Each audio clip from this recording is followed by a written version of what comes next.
You will hear a conversation between an international student and the accommodation department. You have 30 seconds to look at questions 1 to 3.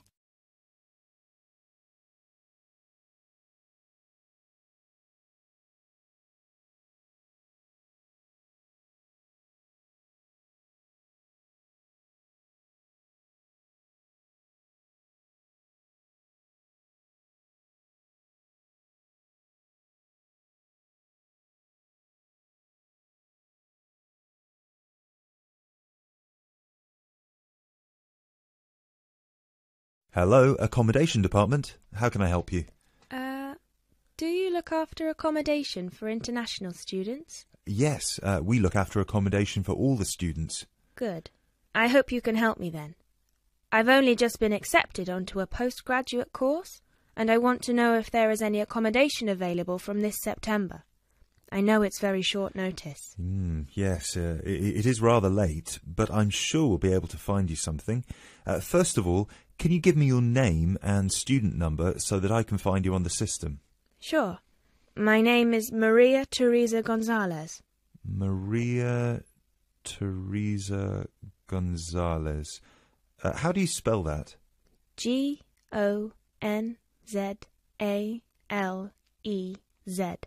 Thank you. Got it. And your student number, please? SHU 300715PG. SHU 300715PG. Ah, here you are. Department of Modern Languages. Yes, that's me.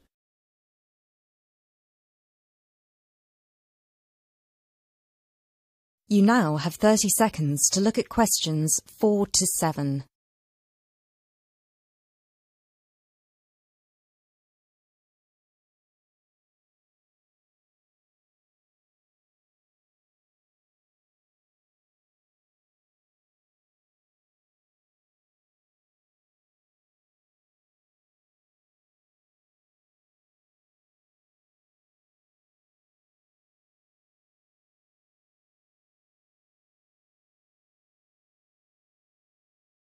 Okay, now there are several options for postgraduate students. Firstly, there is the Trigon. This is a new block near to the station and not far from the main campus. Accommodation is what we call cluster accommodation. What does that mean? There's a small group of rooms, usually 6, each with its own bathroom clustered around a lounge kitchen area which is shared. Oh, I see. That sounds good. They are very popular. The price for these is £99 per week, and we do have some availability left. However, for postgraduate students, there are other options. And what are they? There's another apartment block called the Cube, located near the west gate of the campus. Accommodation there is in 1 or 2 bedroom self-contained flats.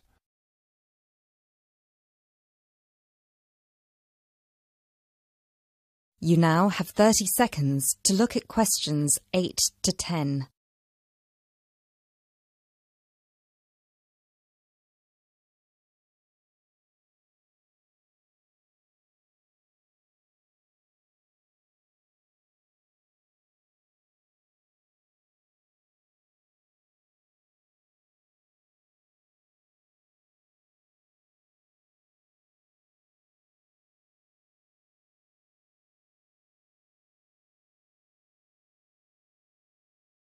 So, the cube is self-contained.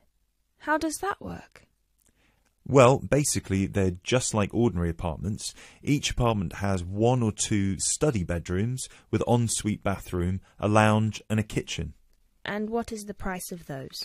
For the 1 bedroom, it is £180 per week, and for the 2 bedroom, it is £110 per week for each person. And can I choose who I share with? If you have a friend and you would like to share with them, of course, we can reserve a 2-bedroom apartment for you both. Otherwise, you just have to share with whoever else is there. Obviously, it will be another woman. I will have to think about this. Do I have to make a decision now? No, but we don't have much accommodation left, so I can't guarantee that there will still be availability if you leave it too long. Yes, That's fair. I have a friend in the management department who might like to share. I will speak with her and get back to you this afternoon. OK, fine. Do let us know as soon as you can. I will do. Thanks for all your help. My pleasure. Bye. Bye.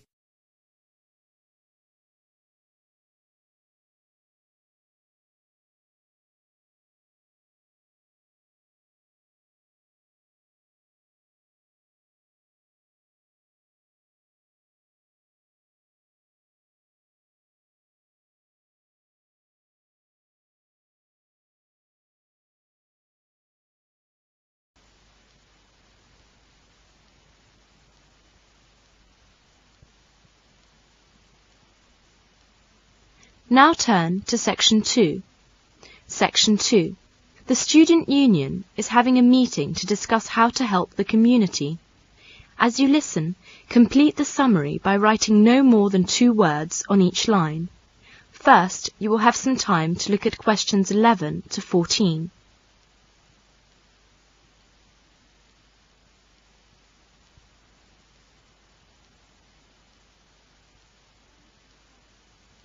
Now listen carefully and answer questions 11 to 14.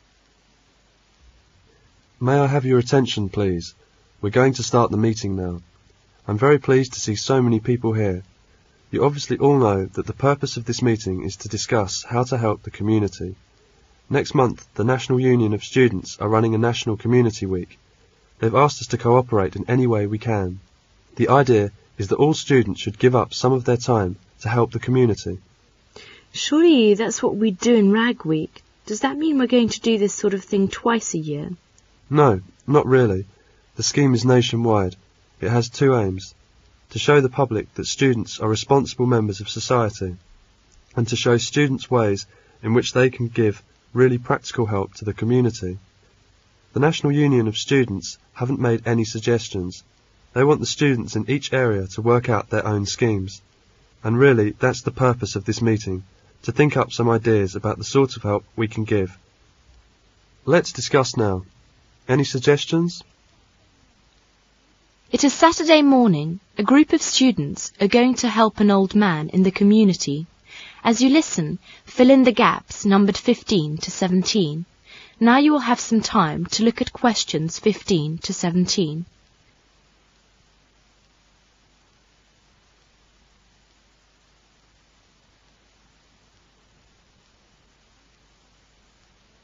Now listen carefully and answer questions 15 to 17. Where is Milkman Street? Is it far? No, I don't think so. It's somewhere near. Oh, look there. It's just around the corner. What's the number again? Number 8. Mr. Tyler, 8 Milkman Street. Careful with those tins of paint. I'll knock. The welfare office said that they'd written to him to tell him we were coming. The curtains are all drawn. It doesn't look as if anyone's at home. He's probably watching TV. He's a long time coming. He'll be pleased to see us, I'm sure. Go away. I don't want any. Hello, Mr. Tyler. Is it Mr. Tyler, isn't it? We're the student volunteers. Engineers? I don't want any engineers. I've got a gas fire. No, Mr. Tyler. We've come to do your decorating. No, thank you. Not today. Perhaps you could open the door, Mr. Tyler. We've come to paint your kitchen. Well, why didn't you say so? We can come again tomorrow if it's inconvenient now. No. It's all right. Don't stay there at the front. Come round the back.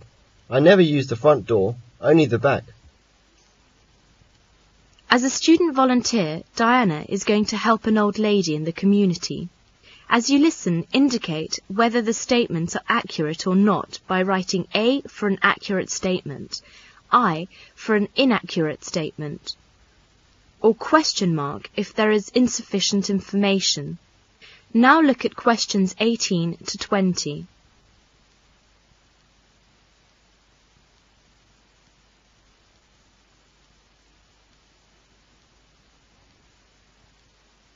Now listen and answer questions 18 to 20.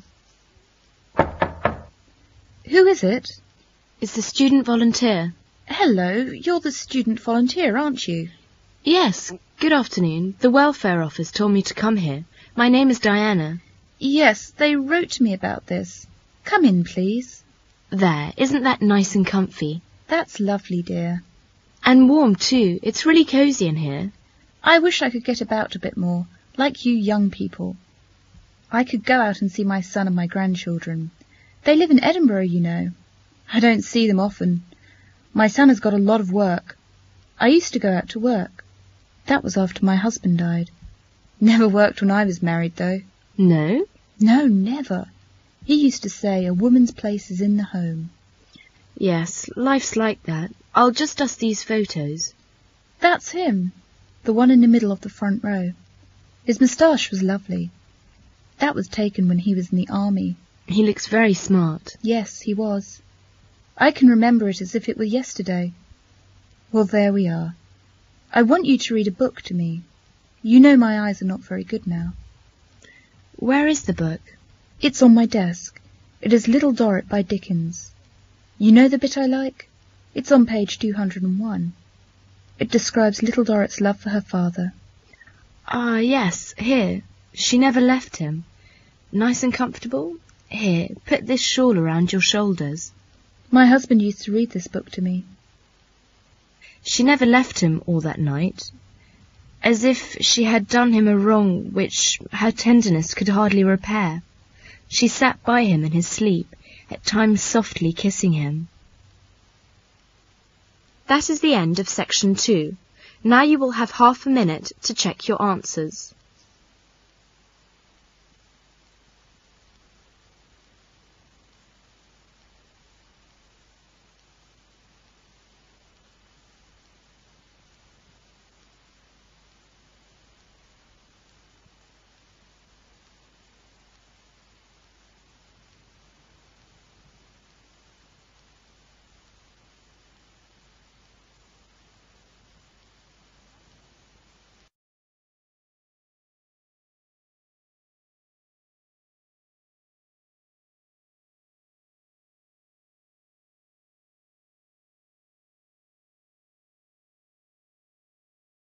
Now turn to Section 3.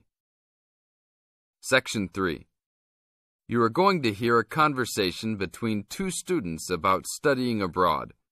First, you have some time to look at questions 21 to 30.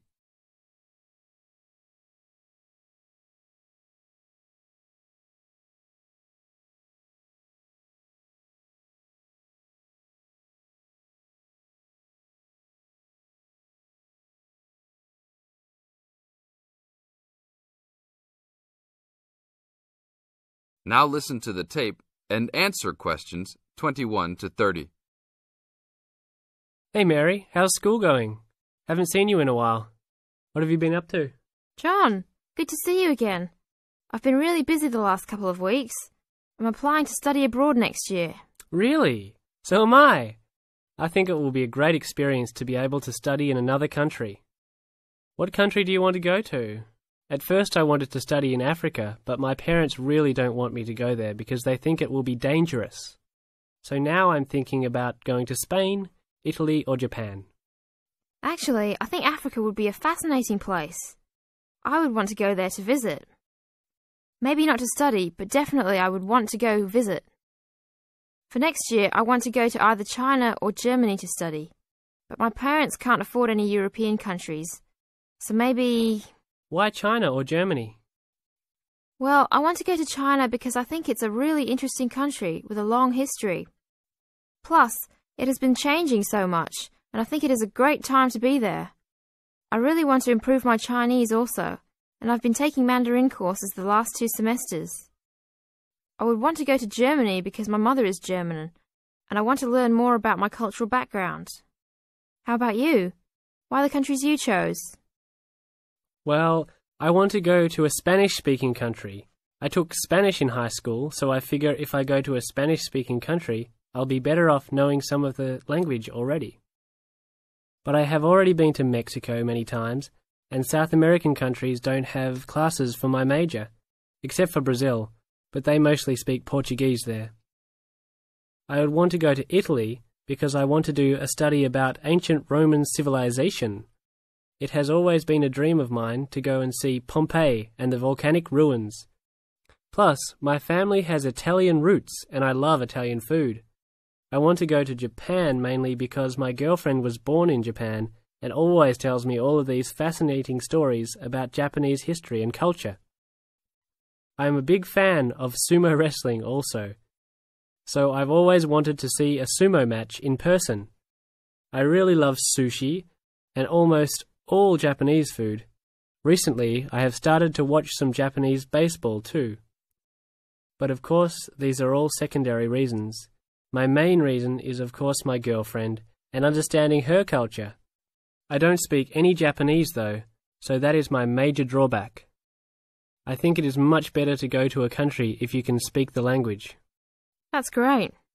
When do you have to decide by? I have to finish all my applications this week.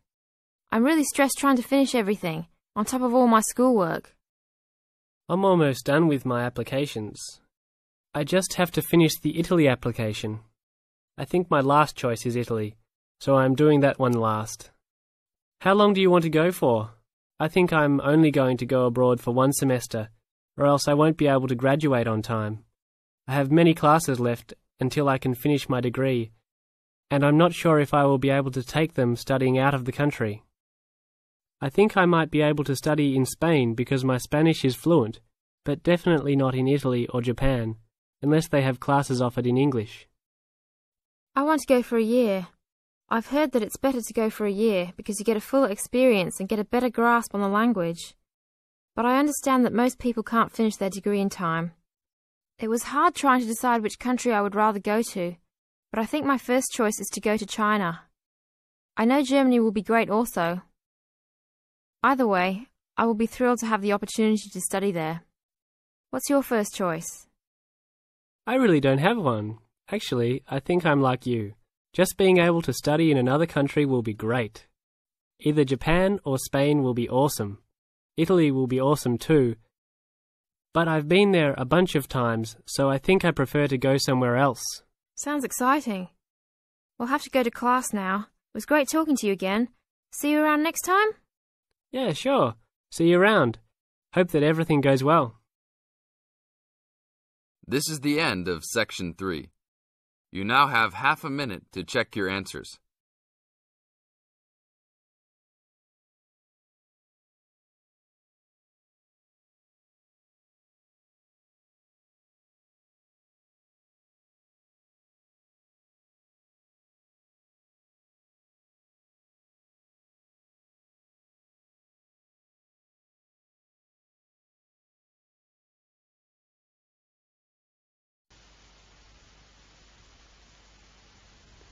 Now turn to Section 4.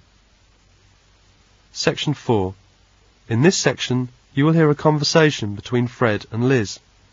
They are talking about sleep and dreams. As you listen, answer the questions by writing no more than 3 words for each answer. First, you will have some time to look at questions 31 to 40.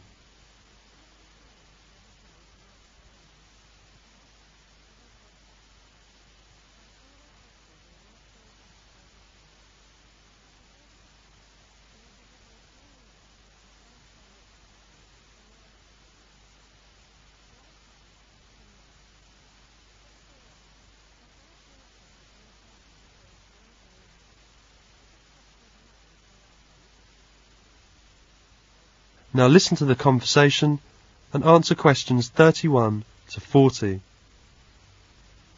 Hello, Fred. You don't look so good. What's the matter? I just didn't have a good sleep. It seemed I dreamed all night. Do you dream a lot when you sleep? Yes, in fact everybody dreams, and everybody needs to dream in order to stay healthy. There are 2 kinds of sleep, active sleep and passive sleep. The passive sleep gives our body the rest that is needed and prepares us for active sleep, in which dreaming occurs.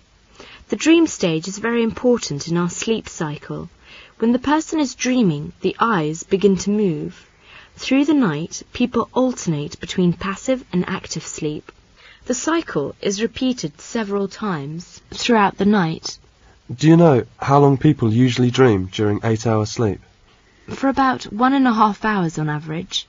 So we need active sleep because dreaming helps us to rest our minds. I see. All people experience dream cycles. Can you remember dreams? What did you dream last night? Oh yes, it was terrible. I dreamed that I was chased by someone or something. I don't remember very well, so I was running all the time. This is a very common type of dream. Over 70% of people have dreamed that they were being chased or pursued by something, and often in the dream they find themselves unable to flee for one reason or another. These often occur during periods of great anxiety and may be related to frustrating situations which are frequently occurring in their waking life. Anxiety dreams are amongst the most common types reported and are particularly common amongst women, 78%. Only 63% of men experience them. How about dreams of violence? Dreams featuring scenes of violence are much more common amongst men, 50%, than amongst women, 44%. The differences are not very great. Perhaps men are simply more likely to talk about violent things, and it must be remembered that women are often the most ardent fans of TV westerns and wrestling programs. Are there any more kinds of dreams that men experience more than women? Yes. When people are tight in finances, they often have dreams which involved finding coins, showering from a slot machine, or picking up money from the ground. About a quarter of men have had this kind of dream, but only 15% of women. This probably relates to the fact that money matters are more likely to preoccupy the male than the female. Do you sometimes have dreams about falling? Yes, it is a common type of dream too. Dreams about falling are very common, with about 75% scoring average. The most frequently reported is one in which typically one trips over something, stumbles or falls, and wakes up with a jump. How do you explain this? Psychologists now believe that these dreams do not have any great emotional significance, but are merely due to muscular spasms which take place on the threshold between consciousness and sleep. Well, dreams about flying or floating in the air are often considered to be related to an unconscious wish to escape from something. They are in fact reported by about 50% of dreamers. Dreams about the sea are also common. Women, 40%, are far more likely to experience than men, 27%. What other kinds of dreams women experience more than men? Dreams about famous people. Women are more likely to dream about famous people, politicians, pop stars, film stars, and the like, 33%, than men, 27%. One very common dream, which almost certainly falls into the wish fulfillment category, is when people report that they are actually meeting famous people in their dreams. What do you think of the recurring dreams? Recurring dreams are very common too, 70% of people reporting them on an average. In most cases, recurring dreams are of a vaguely unpleasant kind and are almost certainly caused because the individual has a problem of a significant kind which he is unable to resolve in his waking life. The solving of this problem almost always leads to the disappearance of the recurring dream. Women are more likely to have recurring dreams than men. That's so interesting. Well, what causes people to have bizarre dreams, such as dreams about the loss of teeth? Oh, some psychologists believe that it's a memory dream referring back to that significant period in your baby life when your teeth fell out. Another explanation is that you are suffering from low-level toothache, which is not enough to get through to the conscious mind, but which trickles through into your dreams. Do you believe that dreams about the future will come true? Well, dreams about the future which come true are very frequently reported, though it is fair to say that scientists are very doubtful about whether these are simply coincidence or genuine peeps into the future. Almost 30% of people believe that they have had at least one such dream. That's so instructive. You are an expert in this field. Liz, how do you know so much about dreams? Don't you remember that I'm majoring in psychology? I have done some research on the topic sleep and dreams. Thank you so much. That is the end of section 4. Now you will have half a minute to check your answers.